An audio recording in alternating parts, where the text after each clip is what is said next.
पहले तो आपके दर्शक जितने भी हैं सबको मेरी नमस्कार है और सादर आमंत्रित करता हूं आपके सभी जितने भी चैनल के माध्यम से जितने भी दर्शक बैठ के घर में जो ये प्रोग्राम देखेंगे सभी सादर आमंत्रित हैं।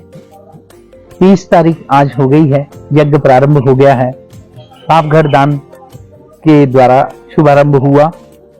जितने भी दर्शक हैं सभी सादर आमंत्रित हैं। सभी लोग धर्मनगरी पावनपुरी पोनी में अति विष्णु महायज्ञ भारत के अमरवीर बलिदानियों की पुण्य स्मृति में हम लोग करते हैं, उनकी याद में ही करते हैं और उन्हीं को समर्पित करते हैं अति विष्णु महायज्ञ करके। और इस यज्ञ की खासियत आप लोगों को सबको मालूम है, फिर भी बताना जरूरी है। इसमें 108 हवन कुंड होते हैं और इसी तरह से 108 हवन कुंड के साथ हर भारत के कोने कोने से विद्वान आते हैं, साधु संत महात्माओं को निमंत्रण दिया जाता है कि हमारे पूरे भारत के कोने से साधु संत महात्मा आकर के इस पावनपुरी पोनी में जितने भी श्रद्धालु हैं उनको दर्शन दें। सत्संग के माध्यम से कई लोगों के प्रश्न होते हैं जिनका यहाँ पर जो लोग श्रद्धालु आएंगे तो उसमें उनका जवाब है, उसका प्रश्नों के कई इस तरह के उत्तर होते हैं।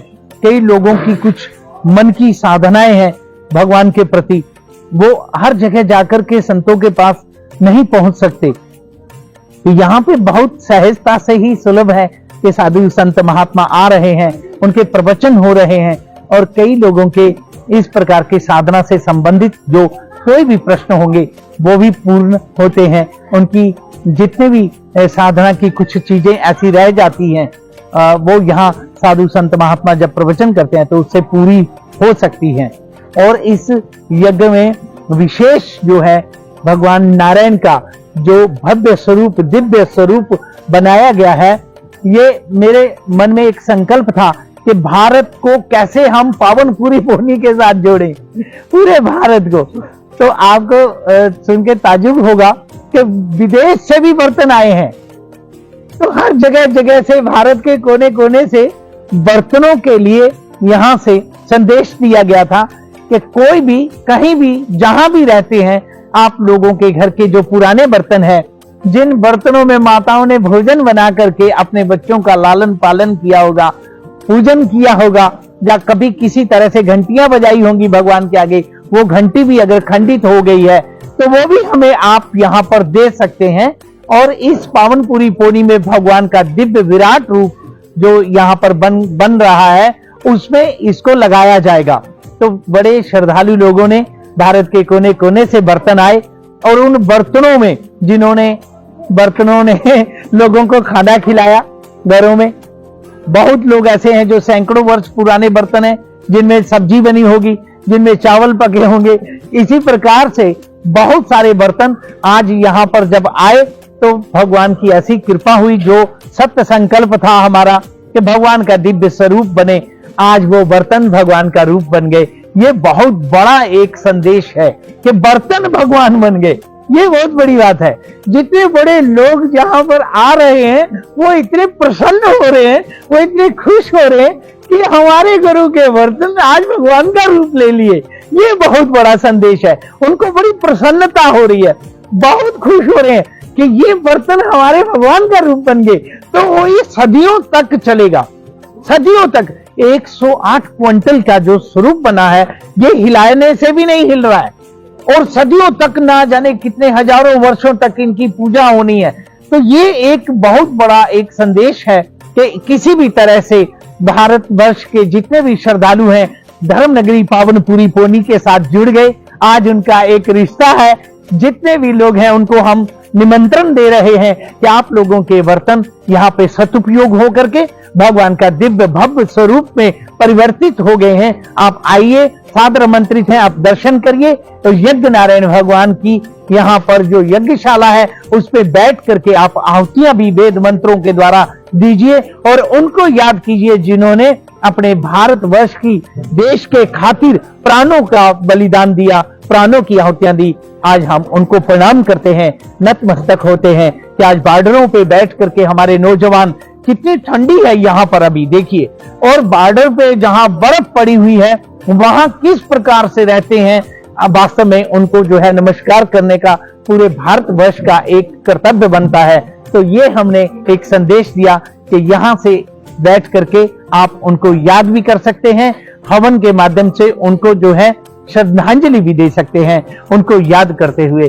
और यज्ञ नारायण भगवान का यहाँ पर एक उनके पुण्य स्मृति में वीर स्तंभ भी यहाँ पर बनाया गया है और तिरंगा भी यहाँ पर पावनपुरी की धरती में लहरा रहा है। और कोशिश कर रहे हैं कि भारतवर्ष के जितने भी बड़े बड़े महापुरुष, हमारे शंकराचार्य जी, हमारे जगत गुरु रामानंदाचार्य जी, जो कि बहुत व्यस्तता है उनकी, मैंने देखा श्री अयोध्या जी के विषय में आज जिस तरह से रामलला जी का वहां पर मंदिर बन के तैयार हो रहा है और बड़े बड़े जितने भी आदि गुरु शंकराचार्य जी के जितने गद्दी नसीन हैं, जो इस वक्त वर्तमान समय पे जगत गुरु शंकराचार्य जी, जगत गुरु रामानंदाचार्य जी जो विराजमान है, मेरी उनसे बात हुई कि आप धर्मनगरी पावनपुरी बोनी में इस यज्ञ में आ सके तो यहाँ के जितने भी श्रद्धालु हैं इनका सौभाग्य होगा और आप कृपा करें, आशीर्वाद दें। सबने यही कहा कि अगर अयोध्या जी का ये रामलला मंदिर का कार्य हो जाता संपन्न और उसके बाद यज्ञ का अगर समय होता तो शायद, तो बीच में कुछ महापुरुष आने वाले हैं, ये हमारी पावनपुरी पोनी का सौभाग्य है। और इसी तरह से यज्ञ में बड़े बड़े साधु संत महात्मा भी आएंगे और निर्विघ्नता से संपन्न हो, ये मैं भगवान से प्रार्थना करता हूँ। और यज्ञ नारायण का जो स्वरूप है, जितने श्रद्धालु आए दर्शन करें और यहाँ यज्ञशाला की परिक्रमा भी करें। जम्मू सूबे के लिए बात की जाए तो पोनी पावनपुरी पोनी का जो यज्ञ है वो एक उत्सव बन चुका है, हर साल ये यज्ञ होता है जी। इसके अलावा कौन सी जगह पे आने वाले दिनों में आपका अतिविष्णु महायज्ञ चलेगा? जी। और जब पावनपुरी पोनी की बात की जाए तो लोगों से जब हमारी बात हुई तो धीरेन्द्र शास्त्री जब जहाँ पर आए तो कहना था कि पहले पोनी था, यज्ञ के बाद इस नगर का नाम पावनपुरी पोनी हुआ। अब लोग चाहते हैं कि जो इस शहर का नाम है वो संत बाल योगेश्वर धाम होना चाहिए। ना, नाम मेरा नाम से क्यों होना चाहिए? जो है, जो प्राचीन पहले समय से था, पुराना क्या है। कई बार आप देखते हैं हर जगहों पे कई ऐसे बड़े बड़े शहर हैं, बड़े बड़े हमारे गांव हैं जिनके नाम कुछ किसी वजह से चेंज हो गए होंगे। तो आज भी बड़े हमारे नेता लोग हैं जो इस तरह से उनका नाम पुराना जो था उसी को वापस कोशिश कर रहे हैं कि वो पुराने नाम आए। तो ऐसे ही ये पावनपुरी ही थी, इसका नाम पावनपुरी ही था, पोनी नहीं था। पोनी तो जैसे दिवाली बोलते हैं हम लोग, दिवाली तो आप हम सब लोग जानते हैं कि दिवाली नहीं दीपावली है। दीप जिस वक्त जगाए गए प्रभु श्री राम जी के आगमन पर तो वो दीपावली मानी जाएगी, दिवाली नहीं। तो कुछ शब्दों का इस प्रकार से हम लोग कभी शॉर्टकट ले लेते हैं। तो ये पावनपुरी ही थी, है और रहेगी। बस वो पोनी नाम शॉर्ट में, जैसे छोटे बच्चे का नाम किसी का जो है रामलाल है तो रामू बोल देंगे, तो ये रामू है तो वही, लेकिन रामलाल उसका नाम जरा राम का लाल जरा दिखेगा, रामू जरा एक अलग किस्म का नाम है तो प्यारा, लेकिन वो छोटे होने से यही पावनपुरी पोनी हमारी जो है, इसलिए हमने पोनी भी साथ में रखा है कि धर्म नगरी पावनपुरी पोनी यही नाम होना चाहिए। मेरे नाम से क्यों होना चाहिए? नहीं, ऐसा नहीं। हमारे जैसे कई फिर बाद में आएंगे, फिर उनके नाम से कोई कहेगा, फिर कई आ गए होंगे, तो ऐसा नहीं, ये नहीं होना चाहिए। वही सही है जो सत्य है, और सत्य यही है कि ये धर्म नगरी पावनपुरी पोनी ही है।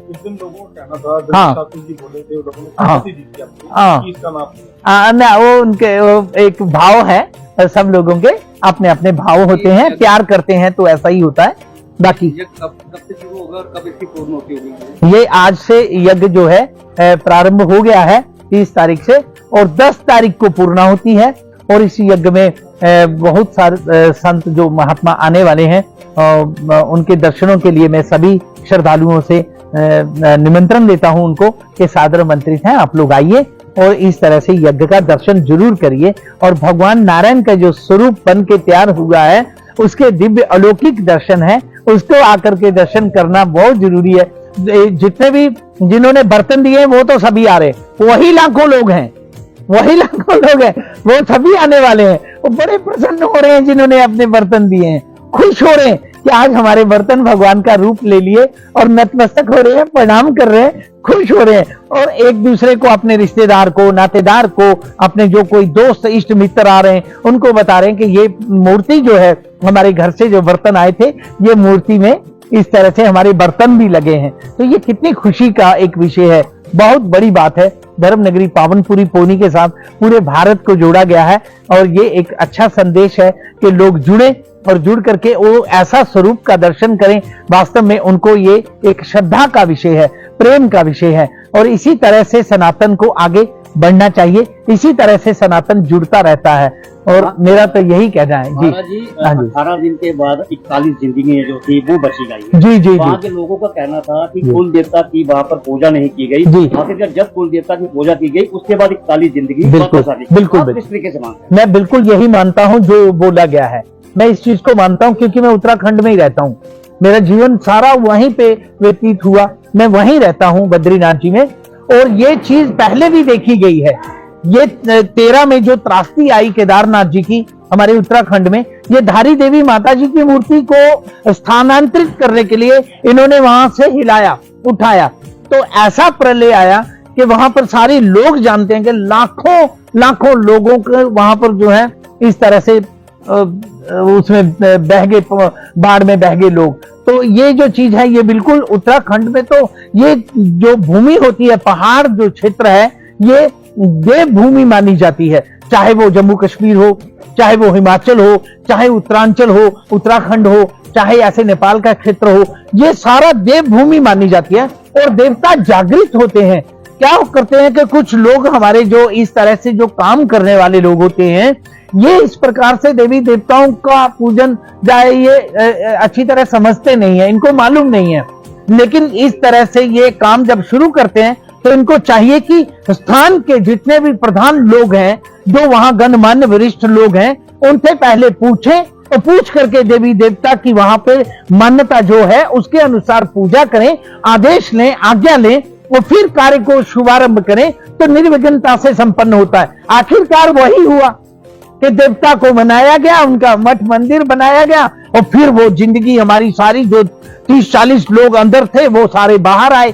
तो ये चीज एक प्रमाण प्रत्यक्ष में था, इसकी जरूरत नहीं है प्रमाण की, ये तो सबने अपनी आंखों से देखा। और ये बहुत अच्छा आपने पूछा और वास्तव में ये होना चाहिए कि पहले वहां के स्थान के लोगों से एक सलाह ले ली जाए, पूछ लिया जाए कि यहाँ पे कोई देवता का प्रधानता हो तो हमें बताएं, हम यहाँ पर पूजन करके उनकी अनुमति ले लें। तो ये बहुत अच्छा विषय है और ये होना ही चाहिए। मैं यही कहना चाहता हूं कि देवताओं की पूजा होनी चाहिए, बिल्कुल होनी चाहिए और ये बिल्कुल सत्य है और सही है। महाराज जी, 2024 के चुनाव आने वाले, अभी चुनावों की बात की जाए, आम मुद्दे छोड़कर अब भगवान के नाम जो ज्यादा लिया जाए, राम की बात की जाएगी, अयोध्या की बात की जाए, चुनावों में किस तरीके के भगवान को साथ में लेके चला, कितना सही मानते हैं? बिल्कुल सही है, बिल्कुल सही है। जो पहले ले ही नहीं रहे, नाम अब ले रहे हैं तो बहुत अच्छा, इनका सबका कल्याण हो जाएगा और जिसका भी होना है वो तो होना ही है। लेकिन जो नहीं लेते हैं नाम, वो चुनाव की वजह से ले रहे हैं। और क्या चाहिए? भगवान तो साफ शब्दों में कहते हैं, भाव कुभाव अनख आलस हूं, नाम जपत मंगल दिशि दस हूं। जैसे मर्जी मेरा नाम सुमिरन करो, मैंने उसका बेड़ा पार करना ही है। तो जो ये इस तरह से भगवान की शरणागति लेके भगवान का नाम सुमिरन करते हुए चुनाव का प्रचार करेगा तो मेरे को ऐसा लगता है कि उसका बेड़ा पार हो जाएगा। मुझे लगता है बिल्कुल हो जाएगा। पूरे भारतवर्ष को जो है संतों और देवताओं की भूमि कहा गया जी। सनातन के साथ जोड़ने के लिए युवा पीढ़ी हमारी है जी। उसके लिए परिजन जो है वो वेस्टर्न कल्चर की ओर बच्चों को ले जाते हैं, जबकि प्रयास करना चाहिए कि सनातन के साथ जुड़े। जी, क्या कहें? ये गलत हो रहा है, बहुत ज्यादा गलत हो रहा है। परिवार के जो परिजन है वेस्टर्न कल्चर की ओर जो अपने बच्चों को परिधान देखें तो अभी बोलेंगे तो बच्चे भी नाराज हो जाएंगे मेरे से, मुझे प्यार करते हैं बच्चे बहुत, लेकिन मैं क्या करूं, मैं भी बहुत बुरी तरह फंसा हुआ हूं। बच्चे इस तरह से वस्त्र पहनते हैं, इस तरह से उनका खाना रहन सहन हो गया है कि ये बिल्कुल गलत है, होना नहीं चाहिए। क्योंकि सब छोटे छोटे बच्चे हैं, उनके दांत दर्द कर रहे हैं, छोटे छोटे बच्चे हैं, अभी ज्यादा बड़े नहीं है, 12-14 साल के बच्चे हैं, लड़के लड़कियां, सिर दर्द करता है उनका, पेट में उनको बहुत ज्यादा दर्द हो रही है। ये आखिर है क्या? माता पिता क्या बोलते हैं कि महाराज जी बच्चा कुछ नहीं खाता, खाता क्यों नहीं है? चिप्स खाता है, कुरकुरे खाता है, वो इस प्रकार की मैगी और ऐसे ये मसाले ऐसी चीजें खाते हैं, वो खाना क्यों खाएगा? उसका मन ही नहीं करता है, वो इसी तरह के खाना को पसंद करता है। तो ये माता पिता का ही इस प्रकार से पूरा ध्यान देने का बनता है कि माता पिता को चाहिए कि वो इस तरह की कोई ऐसी हरकत ना करें, क्योंकि ये हम भी चाहते हैं। अब आप सभी जानते हैं कि हमारे बच्चे हैं, बड़े हो रहे हैं, चाहे बेटी है, चाहे हमारी बहुएं हैं, चाहे हमारे और माताएं हैं, वो अगर कुछ अच्छे वस्त्र पहनेंगी तो अच्छी ही तो लगेंगी, लेकिन उसमें थोड़ा गलत टाइप के जो वेस्टर्न कल्चर को अपना रहे हैं, उसकी जरूरत हमारे भारत को नहीं है। मैं ये कह रहा हूं, मैं ये नहीं कह रहा कि वस्त्र जो पहनते हैं वो पहने, लेकिन भारत का परिधान, भारत की वेशभूषा, भारत का कल्चर, भारत का खान पान, रहन सहन ये नहीं है। इसलिए मैं यही कहूंगा कि वास्तव में अपने कल्चर को अपनाएं, अपने सनातन को अपनाएं, अपने धर्म को अपनाएं। वास्तव में भगवान जी ने, ठाकुर जी ने, गीता जी ने बिल्कुल स्पष्ट कहा है, अपने अपने धर्म, अपने अपने मजहब के अनुसार कार्य करें तो आपका बेड़ा पार हो जाएगा। आप किसी भी तरह से सर्वधर्मान परित्यज्य मामेकम शरणम व्रज, भगवान जी ने अर्जुन को कहा सारी तरफ से अपना दिमाग हटा करके हर प्रकार के जहां यहां मत्थे टेकने के बजाय तू सिर्फ मेरी शरणागति में हो जा, मैं तेरा कल्याण कर दूंगा। तो ये बात भी सही है। हमारे यहाँ के जितने भी सनातनी, हमारे जितने भी भारतवासी हैं, इनको चाहिए कि ये अपने अपने धर्म के अनुसार अपने अपने कल्चर को अपना करके अपने भारत का नाम रोशन करें और अपने आप को भी बचाएं। यज्ञ नारायण भगवान की जय।